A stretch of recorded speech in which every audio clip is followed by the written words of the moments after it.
because of their inaction and I would say cowardice in a lot of cases. People in Ottawa were actually dying. Certainly the politics story in this town for this year has been opioids and this slow rolling crisis that we've had all these government officials really struggling to figure out what to do with.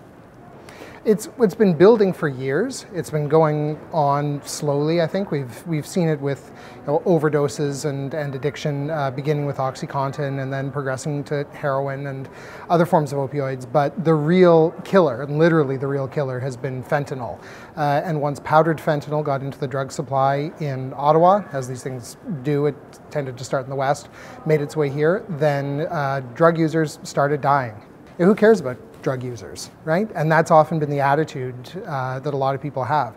I think people are accustomed to seeing reports of deaths from overdoses in places like Sandy Hill and Lower Town. It doesn't make it okay, but people are accustomed to it. But I think when teenagers in the suburbs started overdosing and when fentanyl started cropping up in counterfeit prescription painkillers, things that people thought were safe, I think it started to hit home in a way that the drug problem generally had not. And all of our authorities were really struggling to keep up with it. They would just kind of get their heads around one thing that was going on, and then along would come another hit, and they had to figure out what to do. While politicians were reluctant to accept that just tougher policing wouldn't be enough. I think in the summer when the group called Overdose Prevention Ottawa set up their tent in Lower Town in Raphael Burnett Park, which is, I mean, it's called a park, but it's actually just this kind of strip of grass. It's like a no man's land.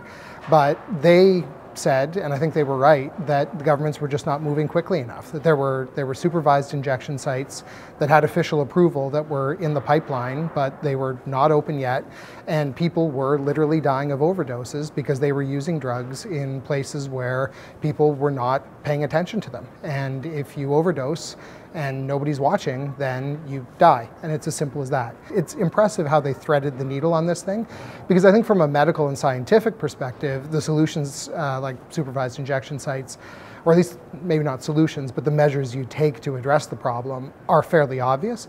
But to get them past politicians is almost impossible because voters are squeamish.